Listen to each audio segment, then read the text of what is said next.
one of my favorite times of year. What time is it? It is June, and June is designated as Pride Month. Pride in the building. June 4th is officially Pride Day. All my rainbow folks stand up. So we got the rainbow bag. The rainbow the bag, rainbow baby. bag. It's a bag made of That's right. rainbows. Rainbow tribe.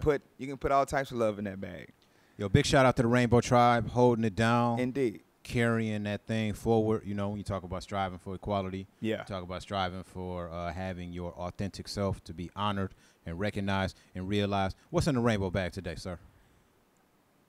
We want to take time to celebrate the LGBTQIA plus communities. All of that. All that. All of that. All those alphabet. letters. Boom. The alphabet boys. Not those. Not them. Not them. But everybody is nowadays. There's protests happening all over the world. Case you didn't know. In case you didn't know, all over the world, literally all over the world right now. Brother And, Floyd brought him out, didn't he? And one of the initial One of the first uprisings. One of the first human rights, not first, but one of the. Well, I feel like it's very big. Anyway, I won't even try to explain. man, come on, say it. Stonewall. Say that shit. Say it. Stonewall riots happened in New York in a little place called Greenwich Village. Where's that? In 1969. It's in New York. New York City. And it was one of the catalysts for the beginning of the U.S. gay rights movement. Stonewall riots. And it happened on Wikipedia. June 28th. And so June was designated as Pride Month because of, this one of these things that happened. Mm-hmm. And it was organized by a young lady named, by a transgender young lady named Marsha P. Johnson, who was black, and her friend Sylvia Rivera, who was a Latina. And in case y'all didn't know this, you want to give them a little bit of context, a little history about the way that they was kicking it off. Yo, Greenwich Village was one of the first places in the United States that was what you would call like a real safe space, a real deal community cradle for individuals who were queer, let alone people who were just straight up gay, let alone people who were cross-dressers, transgender, or drag queens. Whatever. Exactly. So Greenwich Village was one of those first places where when you wanted to let your freak flag fly, you just be yourself. Greenwich Village was the place to go. And for those of you who really like that kind of deal, the village people, when you look at the village folks, everybody knows the YMCA, hit them with the They came right up out of the Greenwich Village. They were. I didn't know that. That's true. That's the village also, people come up out of Greenwich Village. Yeah, absolutely. The village people. And they were a celebration of, that's why they have that's the gay cowboy, the gay biker, the whole deal. Right. So they were celebrating. They were carrying on the village spirit. That's why they were the village people. Right. Greenwich Village. Boom. NYC. A little bit piece of history for you. 69. Okay. So it brought me to the first question. Yeah. It's great that it was 1969 too, right? Isn't it though? Back in the summer of 69. All right. Is it more important for different disadvantaged groups to come together in their fight for equality? I mean, wait a second. Is it more important for the different disadvantaged groups to come together? Or do you think? So the question is, I guess it's compare and contrast. Right. Is it better to fight separately? And say like, no, this is a black issue. Only black people should fight for it. This is a gay issue. Only gay people should fight for it. Only gay people should stand on the front lines and bang on our chest for these things. Man, I think it's a great question because it gives me the ability to be able to say something that I feel like is important to remind people of.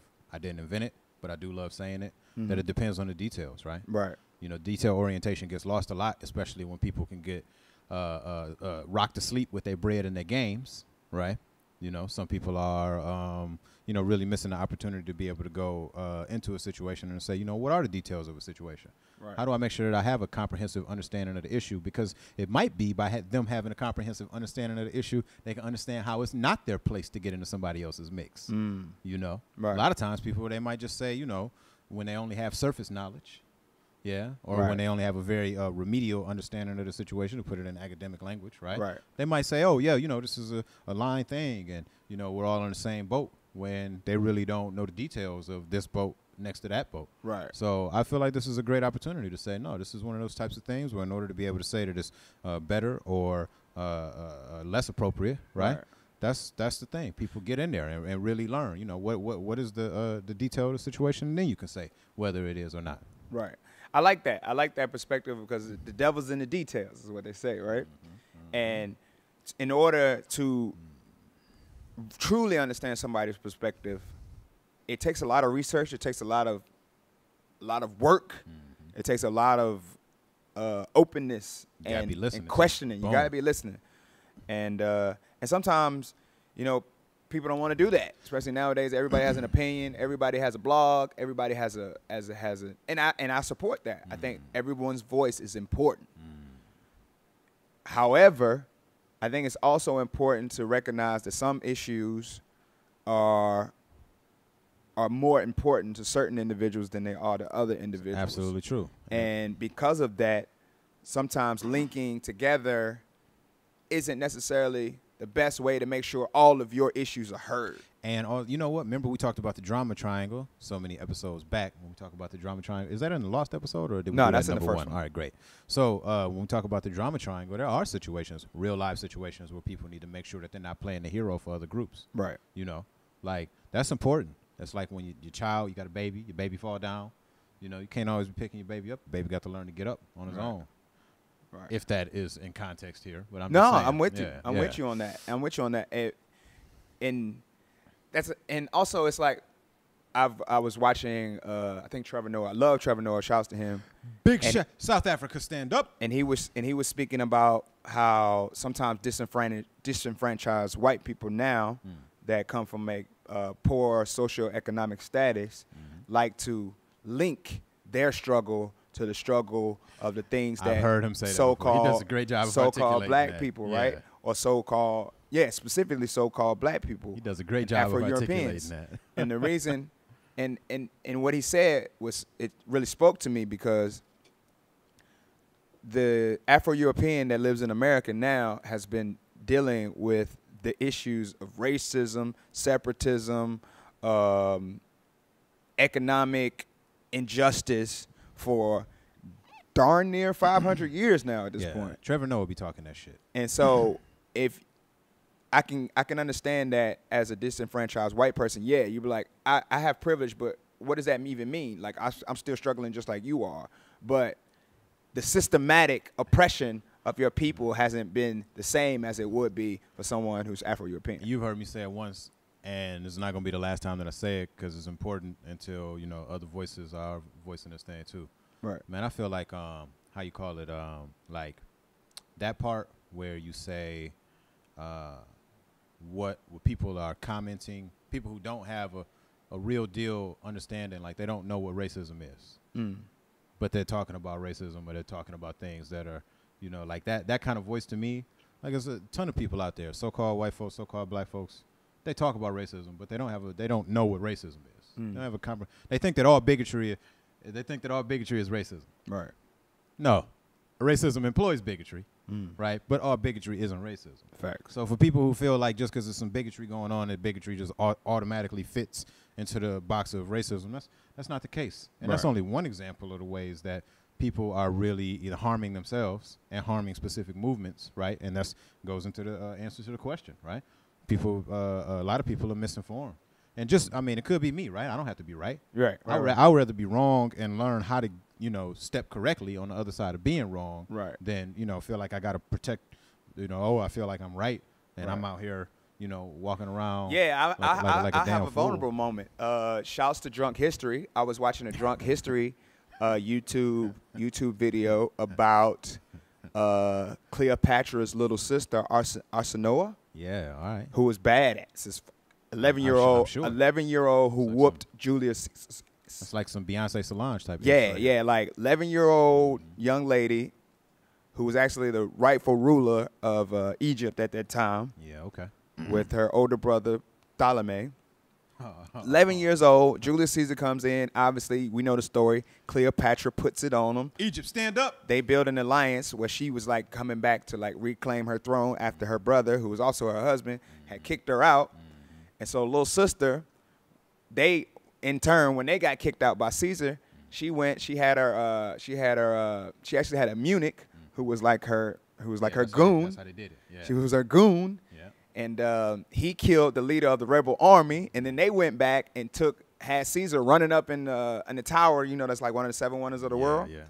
And he ended up having to take off his purple cloak and like jumping into the seat. Yeah. Anyway, I tell chase all that Caesar story. out. Great story. Look it up. Drunk History. Shouts to them. Hey. But the reason I said that because I was watching the video and I was looking at all the people that were portrayed as Egyptian at the time, and a lot of them didn't look like me or didn't look like you, and I felt some type of way about that. Gotcha. And then, so I commented on the video like, it's a great video, but why are all the Egyptians white? Holla at me. And then so a young man responded, I don't even know if it was a man, I think it was a man, responded to me and was like, actually, you know, the leaders at that time, they were mostly like Macedonian Greek, the people that were ruling Egypt at the time. Like, so I went down a internet rabbit hole of like looking at Ptolemy's family tree, The and governors and all that. Yeah, they were and like a lot of them yeah. were like had Syrian influence, Macedonian, Greek, so they wouldn't have looked like you or I. They would have looked more like exactly how they were depicted.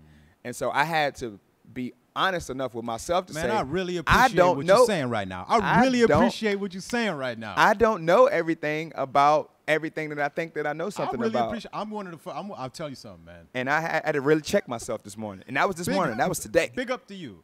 I'm one of the first people who, especially in the States, when people start tripping on the, you know, they go on, they riding the Hotep dragon and the, you know, the Egyptology, like yada yada yada. I hear some really outrageous stuff coming from this. Like, and I get it. I get where that narrative is formed from and where that stream of consciousness comes from, especially when you come from groups of people who your identity has been taken from you. Right. You've been giving a false identity. The false identity that you've been given is one that's telling you that begins in slavery. Yeah, sure. And then, so what it is that, you know, you're looking for anything that's going to help you to feel better about yourself. You know? So now you got all of this, you know, these narratives, crazy narratives, you know, that I understand. I understand them because people are looking for a path to be able to feel better about themselves. For sure. And then you want an identity. And then you want a history. And then there also comes a point where it's like, come on, fam. Right. Come on. And I had to even take a step back to say, you know what, we've become so racialized nowadays. Like back then, who's like that we?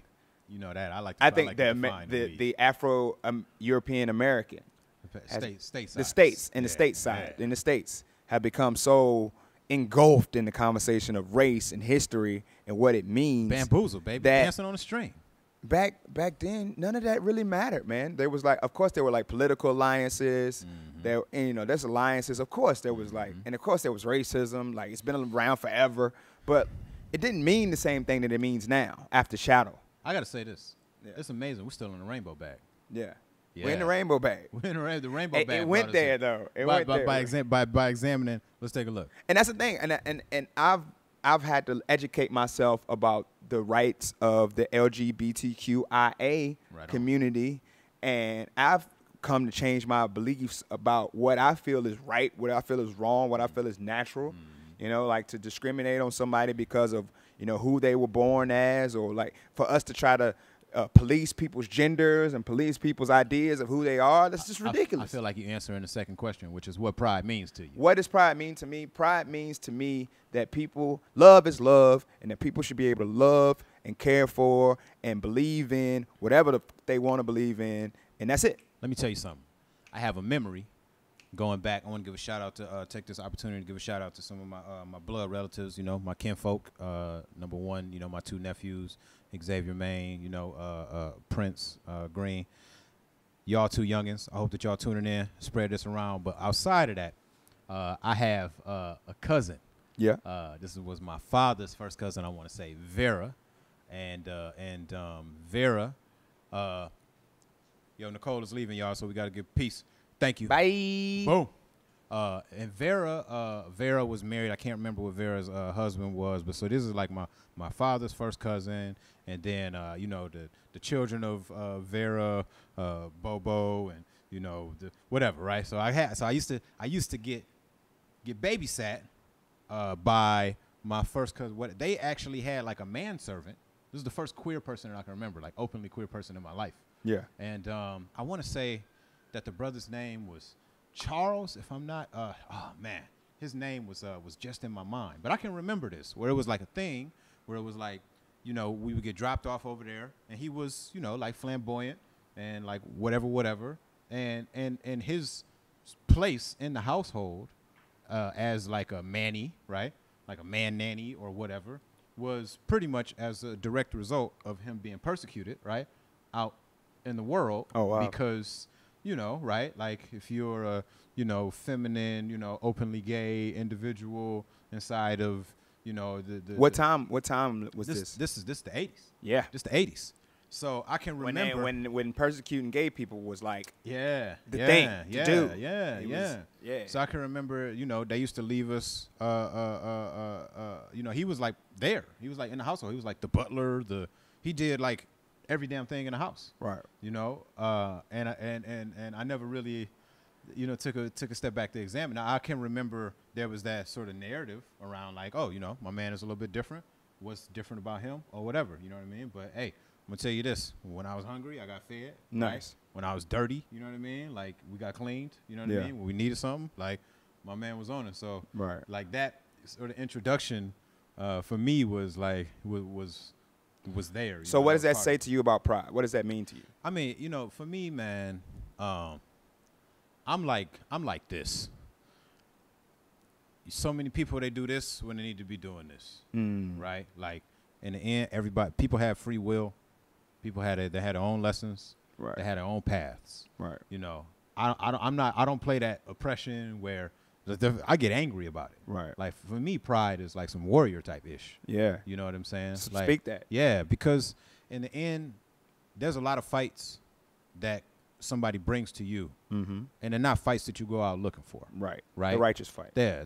So when you have individuals who all they want to do is love who they want to love or express themselves the way that they want to express themselves, right? And then what's happening? They got somebody coming at them, bringing heat to them. You know what I'm saying? Bringing a fight to them. Right. You know, in the end, I feel like, you know, pride helps to put me in touch with that, you know, sense of anger or whatever, because that was the fight back against that type of injustice, man. That's what a successful campaign against oppression in a lot of ways looks like. It has a lot of those Can I elements. speak to the kids real quick, man? What's up, I want to speak to the children because I grew up in a family where I had limited male influences. All right.